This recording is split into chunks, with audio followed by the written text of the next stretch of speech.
Bien. Vamos a continuar con la experiencia del pueblo de Israel. Hermanos, tengo que seguir aclarando que, aunque no específicamente esto se trate de nuestra experiencia, de todas maneras, en algún momento de nuestra vida podemos pasar por esta situación. Y para eso es necesario que sepamos cómo Dios trata con cada situación, cómo Dios se mueve en cada lugar, para que si en algún momento pasamos por esta experiencia que pasa el pueblo, sepamos cómo Dios obra. Y justamente el propósito es este, que nosotros aprendamos, que seamos enseñados y podamos aprender y que en algún momento podamos ponerlo en práctica. Tal vez pasemos por algunas, tal vez pasemos por varias, tal vez pasemos por muchas experiencias de lo que pasa en el pueblo. No significa que vamos a pasar por todas, porque justamente el motivo de la enseñanza es que aprendamos para no repetir las malas experiencias que se tuvieron. Por lo tanto, eso de todas formas no garantiza que no vamos a pasar experiencias algunas desagradables, porque si no aprendemos, evidentemente vamos a pasar situaciones desagradables. Por eso es necesario que aprendamos y tengamos en cuenta toda esta experiencia del pueblo de Israel. Vamos a continuar con Números 18.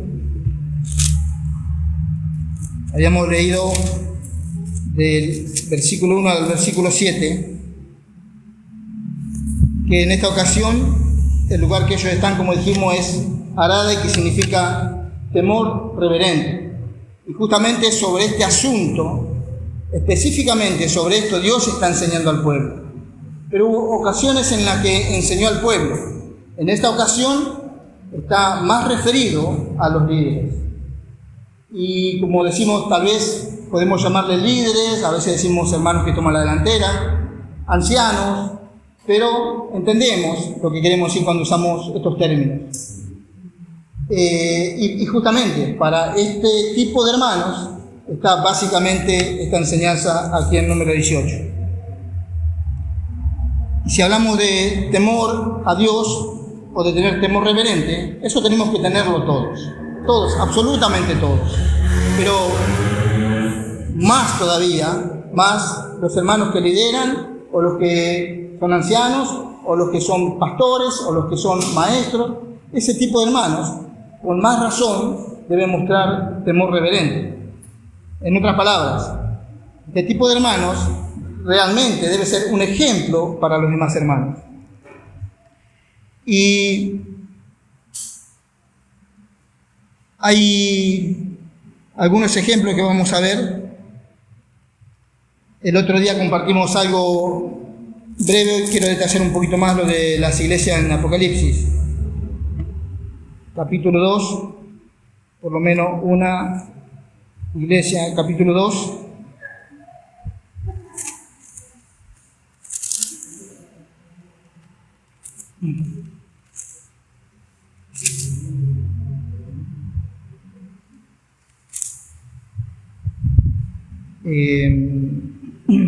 Versículo 18.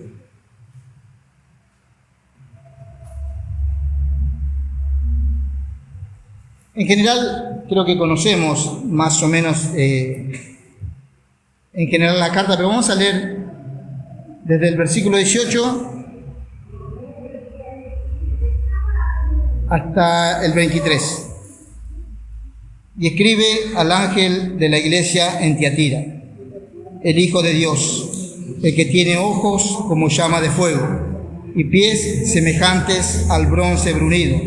Dice esto: yo conozco tus obras, y amor, y fe, y servicio, y tu paciencia, y que tus obras postreras son más que las primeras.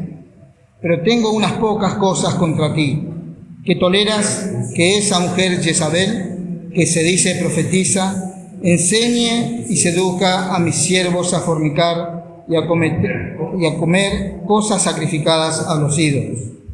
Y le he dado tiempo para que se arrepienta, pero no quiere arrepentirse de su fornicación. He aquí, yo la arrojo en cama, y en gran tribulación a los que con ella adulteran, si no se arrepienten de las obras de ella.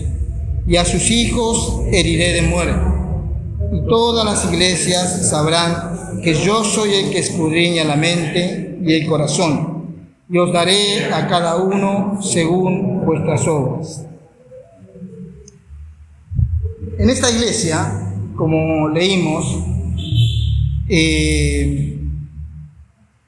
había algo que los líderes, y recuerdan que habíamos compartido que la carta va dirigida al ángel de la iglesia. Y el ángel de la iglesia son los líderes en cada iglesia. Entonces a ellos, vamos a decir, específica, directamente a ellos va dirigida la carta. Por eso dice, escribe al ángel de la iglesia en Tiatira. Y después el Señor se presenta de acuerdo a la condición de la iglesia. Si nosotros leemos las 7 iglesias, vemos la condición de cada iglesia, también vamos a notar cómo Dios se presenta de acuerdo a la condición de cada iglesia. Por ejemplo, en la iglesia de Éfeso, el problema de Éfeso era que corría riesgo de que sea quitado su candelero. Ese era el riesgo de Éfeso. Por eso el Señor se presenta como el que anda en medio de los 7 candeleros. Entonces, lo que es, de la manera como el Señor se presenta, tiene relación con la condición de la iglesia. En este caso, Él se presenta como, dice, el Hijo de Dios, el que tiene ojos como llama de fuego y pies semejantes al bronce bruñido, dice esto. Y entendemos el fuego, en la Biblia significa prueba, y el bronce significa juicio. Por lo tanto, así se presenta el Señor. Porque en este caso, Él traía juicio a la iglesia de Tiatira. Y cuando Él habla a los líderes en esa iglesia, es porque los líderes estaban tolerando una situación que no debían tolerar. Por eso, hermanos, yo dije que tal vez desde 2 o 3 mensajes atrás, tal vez algún mensaje más, lo que vamos a compartir tiene relación específicamente con los líderes. Pero es necesario que todos escuchemos, quiero decir, no es para que juntar un grupo de líderes y compartir solamente para ellos, sino que es necesario que todos sepamos cómo debe ser un líder, porque en este tiempo puede haber algún hermano, pero va a haber otros que van a suceder a estos hermanos. ¿Se entiende? Por ejemplo, hay hermanos acá cumpliendo esa función, pero dentro de 10, 15 o 20 años va a haber otros hermanos cumpliendo esa función. Entonces, estos otros hermanos, todos necesitamos saber cómo Dios trata y cómo Dios habla de cómo debe ser un líder. Entonces, Él se presenta como el Hijo de Dios para traer juicio a la iglesia de Tiatira. Y dice el versículo 20: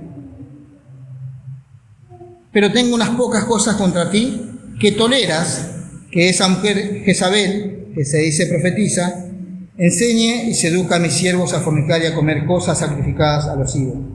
Lo que quiero resaltar acá, hermanos, es que el Señor le está diciendo al ángel de esa iglesia, que ellos, los líderes en esa iglesia, están tolerando algo que Dios no tolera. Entonces, ¿por qué pasa o por qué sucede esto en una iglesia? Hermanos, porque muchas veces los líderes actúan o se manifiestan de acuerdo a su estado natural.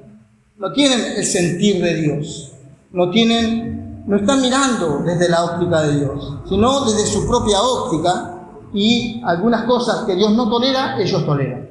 Y algunas cosas que Dios tolera, ellos no toleran. Entonces, el líder en la iglesia tiene que tolerar lo que Dios tolera, y no tiene que tolerar lo que Dios no tolera. Parece simple, pero hermanos, esto es muy serio, porque nosotros entendemos cuando hay situaciones en la iglesia, para eso justamente, entre otras cosas, están los hermanos, para tratar con las situaciones. Y cuando hablamos de los líderes, tienen que tratar toda situación que se levanta en la iglesia. Y en algunos casos puede ser para manifestar misericordia de parte de Dios. Y en otros casos puede ser para manifestar juicio de parte de Dios.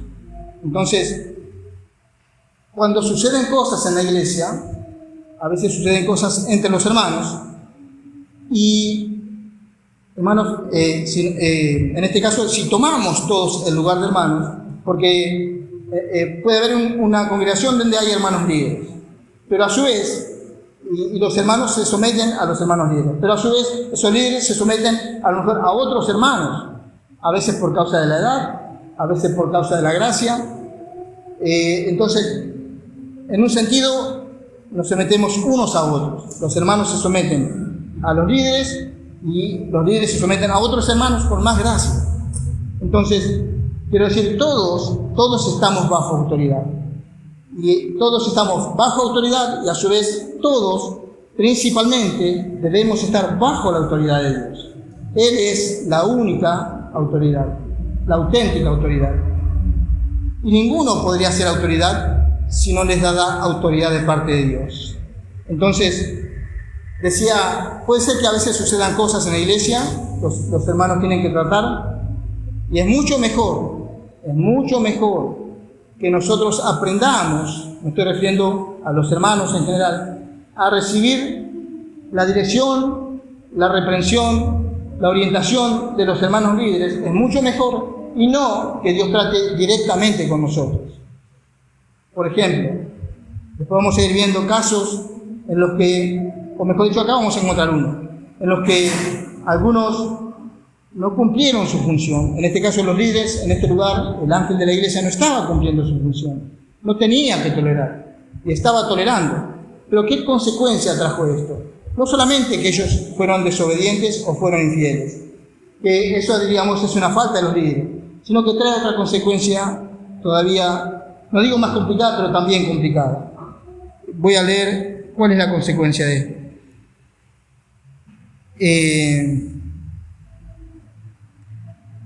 Por causa de que los líderes no actuaron, entonces el Señor trata con la persona directamente. En alguna situación los líderes actúan adecuadamente, tratan con el hermano alguna situación y se arregla la situación. El hermano se puede arrepentir, el hermano se puede volver al Señor y se arregla la situación. Pero cuando los hermanos toleran alguna situación que Dios no tolera, entonces Dios directamente actúa. Y en este caso lo vamos a ver con esta iglesia. Ya dijimos que había una mujer que hacía cosas que Dios no toleraba. Los líderes toleraban. Pero entonces, ¿qué hace el Señor? Vemos el versículo 21. Y Él dice, ahora está hablando a esa mujer, a la persona. No le está hablando ahora a los líderes, sino que Él había hablado a los líderes, ahora le habla a la persona. Y le he dado tiempo para que se arrepienta, pero no quiere arrepentirse de su fornicación. He aquí, yo la arrojo en cama, y en gran tribulación a los que con ella adulteran, si no se arrepienten de las obras de ella. Y a sus hijos heriré de muerte. Y todas las iglesias sabrán que yo soy el que escudriña la mente y el corazón, y os daré a cada uno según vuestras obras. Por eso dije que es mucho mejor cuando algún hermano nos corrige, cuando algún hermano bajo el que estamos autoridad nos corrige, es mucho mejor recibir la reprensión o la disciplina o la corrección de un hermano, es mucho mejor eso que Dios nos trate directamente. Pero si hay un lugar en donde los ancianos no corrigen o los hermanos líderes no corrigen, entonces Dios se ve obligado a tratar Él directamente la situación. Y es mucho, mucho más serio. Pensemos un poquito, si los hermanos en Tiatira hubiesen ido a esa mujer, hubiesen hablado con ella, hubiesen puesto las cosas en su lugar, hubiesen ordenado como debe ser las cosas en una iglesia, entonces se hubiese solucionado, hubiesen arreglado, Dios no iba a actuar directamente. Entonces, eso iba a librar en alguna medida a esta mujer, si se arrepentía, de que Dios tratara directamente con ella. Entonces, los líderes, ¿no?, toleraron la situación, pero Dios no la toleró. Y ellos fallaron, pero Dios trató con la situación igual. Entonces, no es que la situación queda sin tratar, Dios trató con la situación. Ahora, vamos a leer no digo capítulo porque es largo, pero por lo menos varios versículos de Primera de Samuel.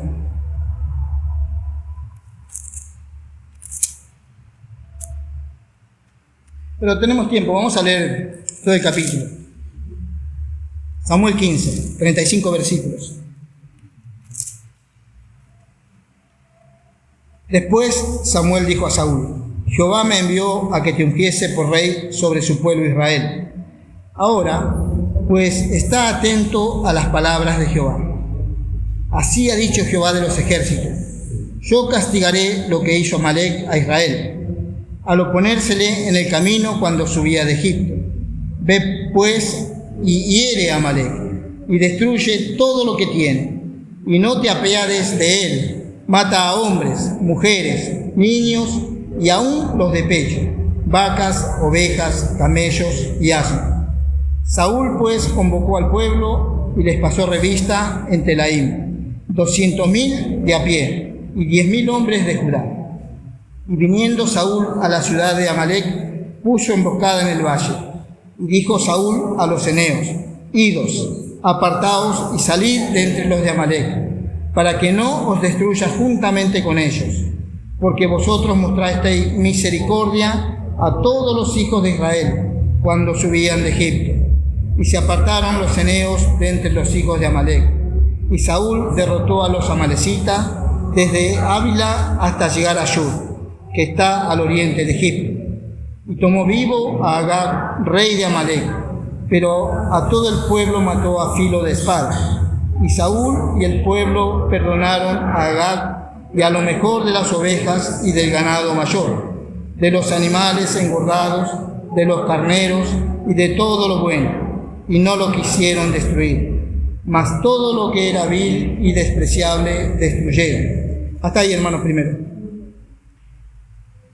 Desde el principio notamos cómo cuando Samuel unge a Saúl, le advierte algo. Dice el final del versículo 1: ahora pues, está atento a las palabras de Jehová. Desde ese momento, desde que Samuel unge a Saúl por rey, si en algún momento Saúl estuvo atento, ahora con mucha más razón tenía que estar atento a la palabra de Dios. Todos nosotros sabemos que siempre tenemos que estar atentos. Y todos debemos estar atentos. Pero los hermanos que están en autoridad, aquellos a los que Dios delega autoridad, con mucha más razón tienen que estar atentos a la palabra de Dios. Esto fue una advertencia para Saúl. Desde el momento que fue ungido, que Dios delegó autoridad en él, desde ese momento él tenía que estar más atento que nunca a las palabras de Jehová. Dice: así ha dicho Jehová de los ejércitos: yo castigaré lo que hizo Amalec a Israel al oponérsele en el camino cuando subía de Egipto. Y aquí, hermanos, el Señor dice que Él va a castigar. Pero, como dije en el ejemplo de la iglesia en Tiatira, Él lo hace, en este caso, a través de Saúl. Dios iba a castigar a través de Saúl. ¿Quién lo iba a hacer? Dios. Pero a través de Saúl, no es de una manera directa.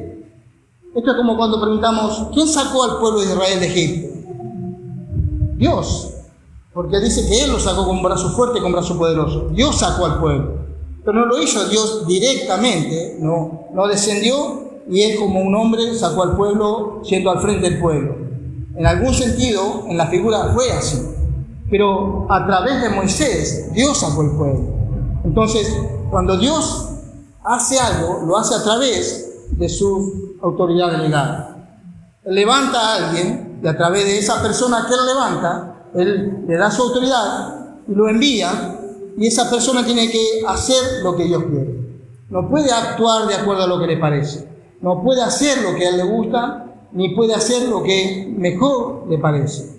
Entonces, no puede tener su propia óptica, sino que tiene que tener mucho cuidado de hacer todo como Dios quiere. Por eso, lo primero que le advierte Samuel a Saúl es: ahora está atento a la palabra de Jehová. No podía ser de otra manera. Y dice el Señor: yo castigaré. pero llama a Saúl lo envía. Entonces, el Señor castiga, pero lo hace a través de Saúl. Y le dice: ve pues y hiere a Amalec, y destruye todo lo que tiene, y no te apiades de él, mata hombres, mujeres, niños, y aun los de pecho, vacas, ovejas, camellos y asnos. Y este capítulo de Samuel tiene, podemos decir, distintas aplicaciones. Lo que voy a intentar compartir es,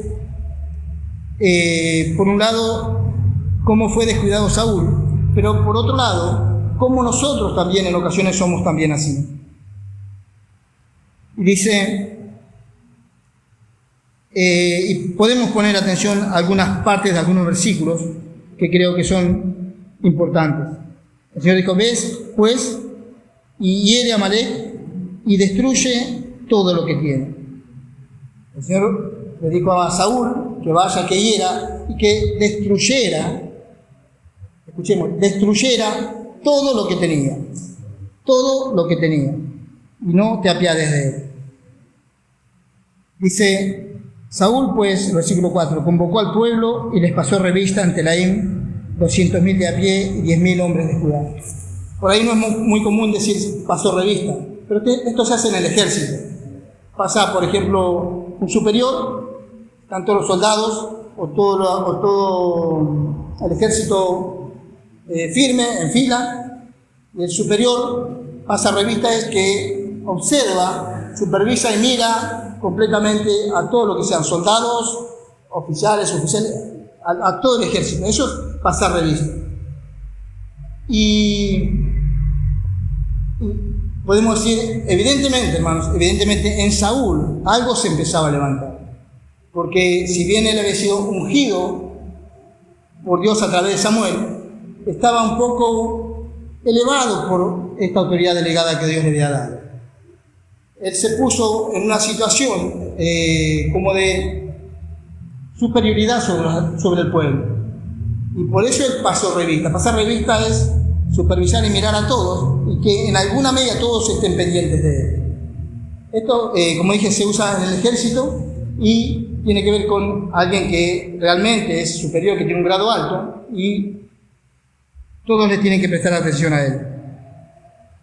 Entonces, esto es uno de los detalles podemos decir, del ego, del orgullo, de la naturaleza que hay en el ser humano, que en este caso se muestra en Saúl por esto que él hace, pasando revista y podemos ir haciendo formar a todo el ejército para que esté pendiente de él.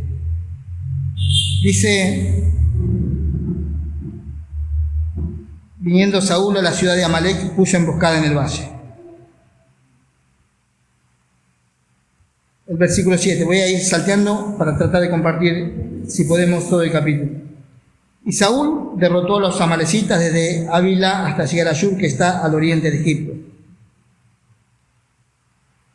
Y yo salté cuando Dios le dijo a Saúl: destruye todo lo que tiene. Pero el versículo 8 dice: y tomó vivo a Agag, rey de Amalec, pero a todo el pueblo mató a filo de espada. Ahí nos damos cuenta que, podemos decir, no tuvo en cuenta lo que Dios le dijo. Dios le dijo: destruye todo. Pero él consideró que había algo que no era necesario destruir y no lo destruyó. Por ejemplo, el rey. Después dice: pero a todo el pueblo mató a filo de espada. Y el versículo 9, tengamos en cuenta el orden de lo que voy a leer. Dice: y Saúl y el pueblo, Saúl está primero, Saúl y el pueblo perdonaron a Agag y a lo mejor de las ovejas y del ganado mayor, de los animales engordados, de los carneros y de todo lo bueno, y no lo quisieron destruir, mas todo lo que era vil y despreciable destruyeron. Acá también notamos como, de acuerdo a la óptica de Saúl, lo que él consideraba bueno no lo destruía. Destruía lo que él consideraba que era vil. Pero Dios no le dijo eso. Dios le dijo: ve, hiere y destruye todo lo que hay. Todo lo que tiene. Y no te apiades de él. Le dijo, mata hombres, mujeres, niños. Tenía que destruir todo. Pero, a medida que seguimos leyendo, vemos cómo obró Saúl. Dice que perdonaron a Agag y a lo mejor de las ovejas y del ganado. Y finaliza el versículo 9, dice, mas todo lo que era vil y despreciable destruyeron. Entonces, de acuerdo a la óptica de Saúl, lo que él consideró que era bueno, no lo destruía. Destruía lo que él consideraba que era vil. Pero Dios le dijo que destruyera todo. Entonces, vemos como, en definitiva, él hizo de acuerdo a su parecer, de acuerdo a su óptica y lo que él quiso. Versículo 10. Y vino palabra de Jehová a Samuel diciendo, me pesa haber puesto por rey a Saúl, porque se ha vuelto de en pos de mí y no ha cumplido mis palabras. Desde la óptica de Dios, él dice que se lamenta de haber puesto a Saúl por rey, porque no ha cumplido la palabra que él le dijo que cumpliera. Y se apesadumbró Samuel y clamó a Jehová toda aquella noche. El 12. Madrugó luego Samuel para ir a encontrar a Saúl por la mañana, y fue dado aviso a Samuel diciendo, Saúl ha venido a Carmel, y aquí se levantó un monumento, y dio la vuelta, y pasó adelante y descendió a Gilgal. Otra vez, él gana una batalla contra los amalecitas, mata lo que él considera vil, retiene lo que considera bueno, pero no solamente esto, sino que después de eso, él se levanta un monumento, como si la gloria fuese para él. Leímos el 12. Saúl ha venido a Carmel, y he aquí se levantó un monumento, y dio la vuelta, y pasó adelante, y descendió a Gilgal. Vieron que hay dictadores en algunos países que se levantan estatuas, se hacen monumentos de ellos en cualquier parte del país o de las ciudades, porque el ego de ellos es tan grande que creen que esa es una manera de ser reconocidos por el pueblo, de ser alguien ellos mismos. Dice el versículo 13, vino pues Samuel a Saúl y Saúl le dijo, bendito seas tú de Jehová, yo he cumplido la palabra de Jehová. Ahora nosotros nos damos cuenta que si leemos los primeros versículos, leemos lo que hicieron, sencillamente nos damos cuenta, no cumplieron lo que Dios les dijo. Sin embargo, Saúl creía que había cumplido. A veces puede ser que en alguna medida también nos pase esto. Dios dice algo, nosotros cumplimos en parte, y a lo mejor pensamos que cumplimos todo lo que es el consejo de Dios, pero solamente lo hicimos en parte. Y para Dios no fue completo.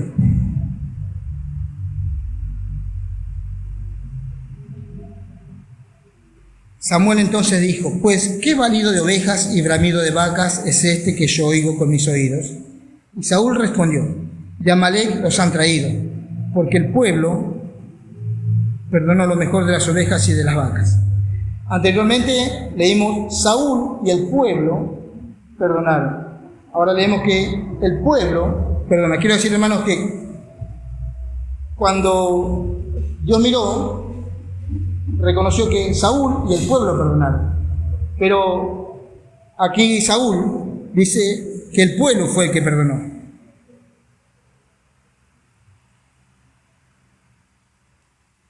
Saúl respondió, de Amalec los han traído. Puso toda la carga en el pueblo, porque el pueblo perdonó lo mejor de las ovejas y de las vacas para sacrificarlas a Jehová tu Dios, pero lo demás lo destruimos.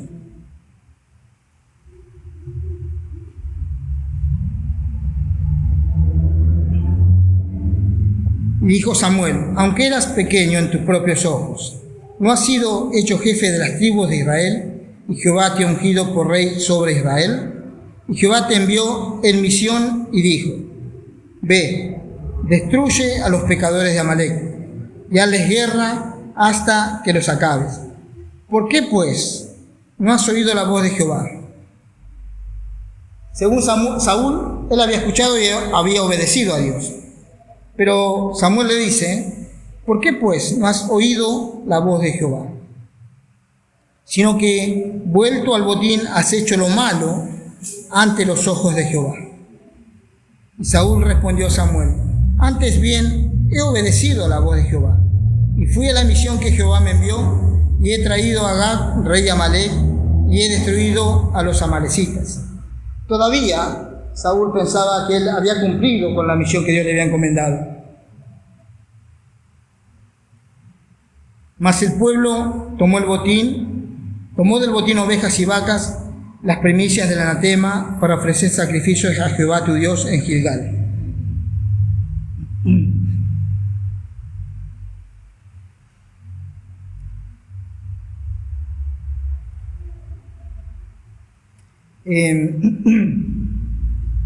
Después continúa el capítulo, pero lo que quiero compartir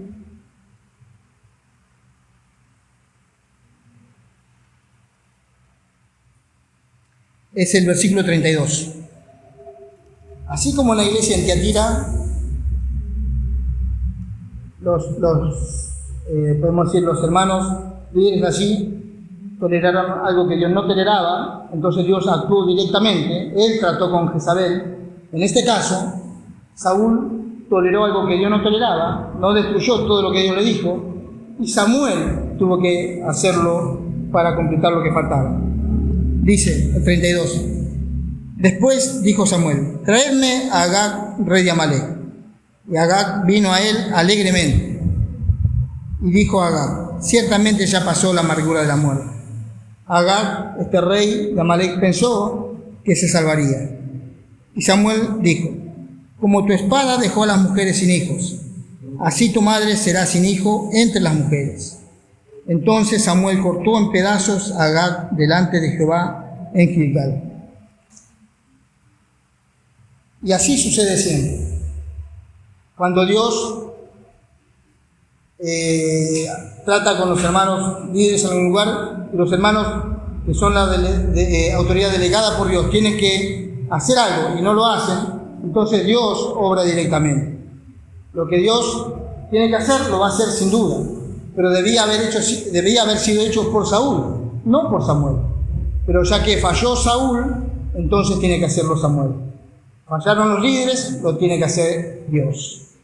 Entonces, esto sucede y va a ser siempre así. Esto es como decir, el soldado falla, el sargento no puede fallar. Si falla el sargento, el capitán no puede fallar. Si falla el capitán, el general no puede fallar. Lo que tiene que ser hecho, tiene que ser hecho. Entonces, si uno falla, la autoridad superior no va a fallar o no debe fallar. Y así, todos los escalafones, hasta que se cumpla lo que Dios dijo.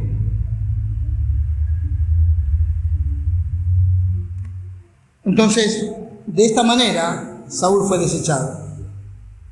Dice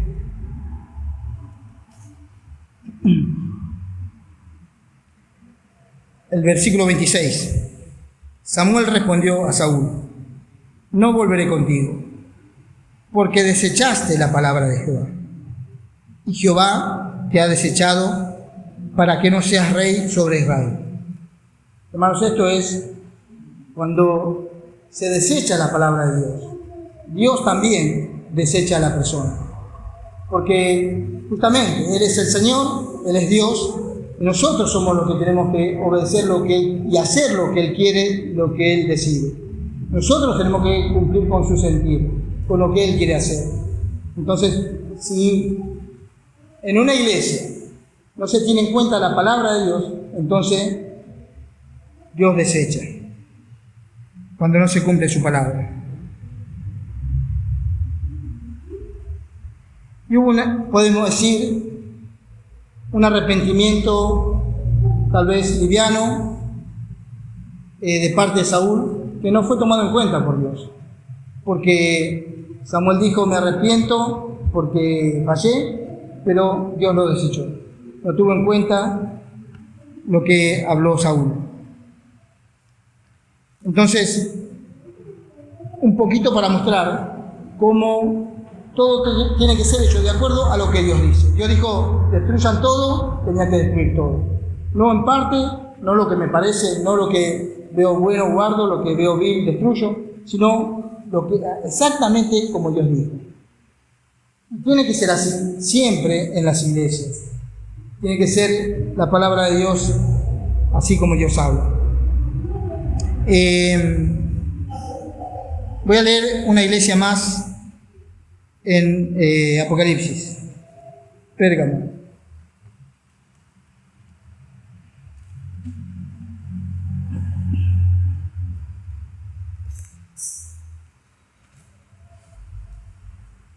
El Señor se presenta al versículo 12 del capítulo 2.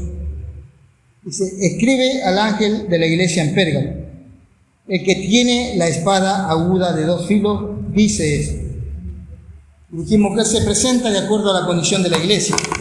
La iglesia en Pérgamo era una iglesia que estaba unida, mezclada, en comunión con el mundo. Y él se presenta como el que tiene la espada aguda de 2 filos. Y la espada aguda es para que corte, de 2 filos para que corte. Esa espada, porque tiene 2 filos, caiga como caiga, siempre va a cortar. Y corta para separar, porque la iglesia estaba mezclada con el mundo, con la política. Entonces Dios viene como una espada aguda para cortar, para separar. Sabemos que la palabra iglesia significa los separados del mundo, los llamados fuera del mundo, lo que Dios separó. Pero esa iglesia se volvió a unir con el mundo, la de Pérgamo. Por lo tanto, Dios tenía que volver a separar. Y Él viene como la espada de 2 filos, la espada que separa. Esto tiene relación con lo que dice Hebreos 4:12. Versículo también que muchas veces compartimos.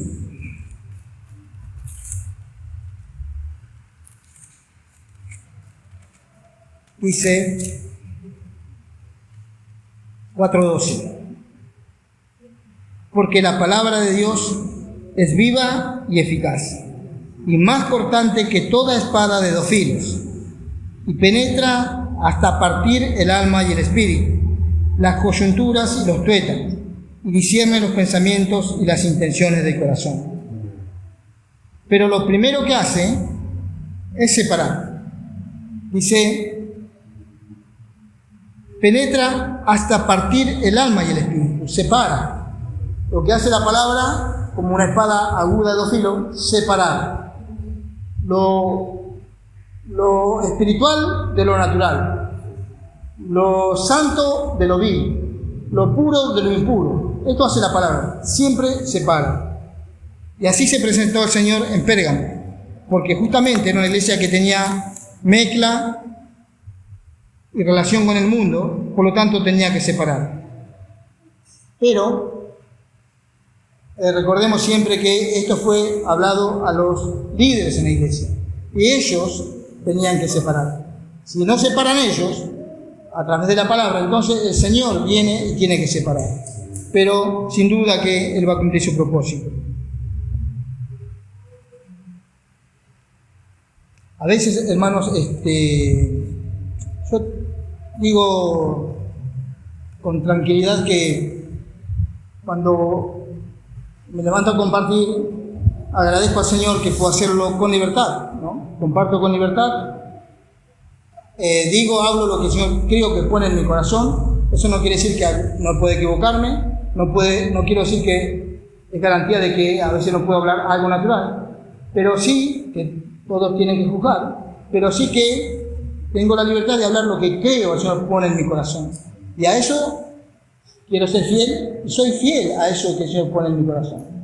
Entonces, cuando compartimos, hablamos lo que el Señor pone en nuestro corazón. Y al margen de que a alguien le guste o no le guste, nosotros tenemos la obligación de hablar lo que creemos es de parte de Dios. Entonces, cuando hacemos esto, de acuerdo a la luz que tenemos, compartimos, entonces tenemos que hablar. Porque si callamos cuando entendemos que Dios nos da algo para hablar, realmente ese es un problema para nosotros. Porque ser líder no significa solamente estar adelante, tomar la delantera, sino también que conlleva una responsabilidad. Podemos decir, es sinónimo de ser o de llevar una responsabilidad. ¿Por qué? Porque en algún momento, si bien todos tenemos que dar cuenta, principalmente los líderes van a tener que dar cuenta de todo lo que hablaron, de todo lo que dijeron. Entonces, basado en eso, el liderazgo es también una gran responsabilidad. Por ejemplo, puede ser que a veces a alguno le guste la posición, como se dice habitualmente, y quiera ser líder en alguna congregación, en una iglesia, en un grupo. Pero si es llamado a eso, bienvenido sea. Pero no necesariamente hay que hacerlo por una voluntad propia o una voluntad natural, porque es algo muy serio. Porque en algún momento todos vamos a tener que dar cuenta. Y cuando hablamos, tenemos que decir no lo que queremos, no lo que nos parece, no lo que nos gusta, sino lo que entendemos es palabra de Dios. Y repito, tal vez a veces podemos equivocarnos, pero sí hablamos convencidos de que es lo que Dios puso en nuestro corazón, aunque eso no garantiza que no podemos equivocarnos. Entonces, tenemos que hablar. Por eso decía, cuando hay situaciones, cuando hay problemas, tenemos que solucionarlo. Tenemos que hablar, tenemos que arreglar, porque en la iglesia las cosas son así. La iglesia no es un lugar en el que venimos, pasamos 1 hora, 2 horas, cantamos, oramos, nos vamos, sino que, como siempre decimos, es la casa de Dios. Por lo tanto, es la habitación de Dios y es donde Él gobierna. Ahí no importa mi pensamiento, mi forma de ser, lo que a mí me gusta, lo que me deja de gustar, sino lo que Dios quiere. Por eso hablamos la semana pasada, tenemos que actuar según el sentir de Dios. No según el sentir natural ni según el sentir de nadie, sino según lo que Dios quiere. Entonces, dije que tenemos una responsabilidad y a eso tenemos que ser fieles. En algún caso, como compartimos y hablamos hace algunas semanas acerca de Moisés, cuando Dios lo llamó, evidentemente Moisés entendía para qué era llamado, porque él primero no quiso, se negó al llamado de Dios. Pero Dios le dijo: yo te escogí, yo te voy a enviar, yo te voy a respaldar. Entonces, Moisés no tuvo, podemos decir, otra alternativa que obedecer a Dios. Pero no salió de Moisés: yo lo voy a hacer. No tiene que salir de nadie. Ahora, cuando uno es llamado, tampoco puede esquivar el llamado de Dios. Pero sí tenemos que saber que tener una autoridad delegada es una grandísima responsabilidad, porque no puede ser manifestada como a nosotros nos parece, sino según el origen de Dios, según como Dios quiera. Entonces, no hay duda de que hay cosas que se tienen que hablar, y si hay situaciones que no corresponden, que Dios no tolera, no hay que tolerar. Pero si hay algo que Dios tolera, hay que tolerar. Entonces, esto es para que entendamos que no es tan sencillo el tema de la autoridad delegada. Voy a leer Hechos, capítulo 20.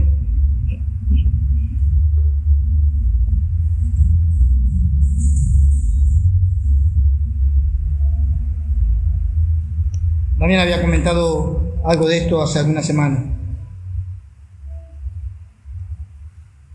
Pasó bastante tiempo, voy a leer solamente un versículo.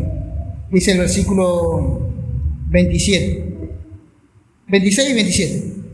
Por tanto, yo os protesto en el día de hoy, que estoy limpio de la sangre de todos, porque no he ruido anunciaros todo el consejo de Dios.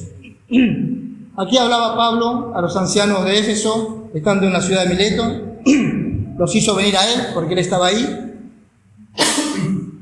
les habló esta palabra, y él les dijo: estoy limpio de la sangre de todos ustedes. Ahora, hermanos, ¿por qué él estaba limpio? Porque él no se guardó nada. Él les habló todo el consejo de Dios. No les habló el 90% ni el 95% del consejo de Dios, sino que les habló todo el consejo de Dios. Todo lo que él tenía de parte de Dios, él volcó a los hermanos. Él habló todo lo que tenía de Dios. Entonces, eso hacía que él esté limpio de la sangre de ellos. Esto, por otro lado, hermanos, quiere decir que cuando por algún motivo, por alguna razón, no hablamos lo que tenemos que hablar, no decimos lo que tenemos que decir, entonces la sangre de algunas personas puede ser sobre nosotros. Estoy hablando en aquellos que son líderes. Si los líderes toleran lo que no tienen que tolerar, o no toleran lo que sí Dios tolera, entonces se corre el riesgo de que muchas veces por no tratar una situación o no decir algunas cosas, entonces la sangre de otras personas puede estar sobre uno. Por eso el apóstol acá estaba diciendo que él estaba limpio de la sangre de ellos, porque él no se había guardado nada, todo les había hablado. Y aún con osadía, nosotros conocemos muchos hermanos, aún conocemos hermanos que han pasado, quiero decir, los conocemos por haber leído de ellos, no personalmente. Y por lo menos yo podría decir que entre los hermanos, no sé si hubo otro hermano que amara a los hermanos como Pablo amó a los hermanos. Él dice a los filipenses que él los amaba con el entrañable amor de Jesucristo. Y esto es que lo amaba desde la profundidad de su ser, de sus entrañas. Esto era el amor de Pablo para con los hermanos. Incluso a algunos que ni siquiera conocía personalmente. Él podía amarlos así, con el amor de Cristo. Pero digo, a pesar de eso, todavía, él dice a esos hermanos, versículo 28, por tanto, mirad por vosotros y por todo el rebaño en que el Espíritu Santo os ha puesto por obispos, para apacentar la iglesia del Señor, la cual él ganó por su propia sangre. Él dice a esos hermanos, porque yo sé que después de mi partida entrarán en medio de vosotros lobos rapaces que no perdonarán al rebaño, y de vosotros mismos se levantarán hombres que hablen cosas perversas para arrastrar tras sí a los discípulos. Entonces, con osadía, aunque él amaba a los hermanos, aún a esos hermanos, él estaba diciendo que de entre ellos se iban a levantar lobos rapaces. Evidentemente no se guardó nada, le dijo todo lo que les tenía que decir. Entonces, él estaba limpio. Y así queremos estar limpios también todos nosotros, hablando lo que Dios quiere que hablemos y diciendo lo que tenemos que decir. No temiendo que si decimos algo alguien se moleste, alguien se ofende o no le gusta. Mientras que sea de parte de Dios, tenemos que decir lo que tenemos que decir. Yo decía, cuando alguien es llamado por Dios para ser una autoridad delegada, para representarlo a Él delante del pueblo, no es algo voluntario, sino que Dios es el que llama. Y si lo hacemos como voluntario, tal vez tengamos problemas. Pero cuando Dios llama, eso es otra cuestión. Y cuando Él llama, no podemos tampoco esquivar, sino que si Dios llama, no podemos negarnos a ese llamado. Pero también Santiago capítulo 3, versículo 1, tenemos que saber también, Santiago dice, hermanos míos, no os hagáis maestros muchos de vosotros, sabiendo que recibiremos mayor condenación. Y aquí él no dice, hermanos míos, no os hagáis maestros muchos de vosotros, sabiendo que recibirán mayor condenación, sino que él dice, recibiremos, porque él también es el maestro, recibiremos mayor condenación. No es cuestión de hacerse por hacerse maestro. Y repito, otra cuestión es cuando Dios llama, pero no es buscar algo voluntariamente, porque realmente eso puede llegar a acarrear mucha condenación. Cuando uno no dice lo que tiene que decir, o cuando, como dice Pablo, rehúsa no dar todo el consejo de Dios. Entonces, esto nos ayuda un poco a entender cómo es un líder en la iglesia, cómo es un líder en una congregación, un líder entre los hermanos. Que tiene que hablar lo que Dios dice, no lo que es de gusto personal, de gusto natural, ni nada parecido a eso, sino estrictamente lo que Dios dice, y hacer estrictamente lo que Dios dice. Entonces, no solamente podría decir, pareciera que tiene un lado bueno, porque a veces es mirado como una posición de privilegio. En un sentido es así, porque es así en un sentido, pero también, como dice Santiago, puede ser para condenación, o puede ser que la sangre de alguno esté sobre nuestra cabeza, si rehuimos hablar todo el consejo de Dios. Gracias al Señor que Él nos enseña todas las cosas, y que por medio de su palabra todos podemos aprender. Y si en algún momento, tal vez actualmente en medio nuestro puede ser hermanos que todavía no son líderes, pero en algún momento pueden llegar a serlo. Y es bueno que ya vayan sabiendo, entendiendo cómo debe ser un líder en la iglesia. Amén.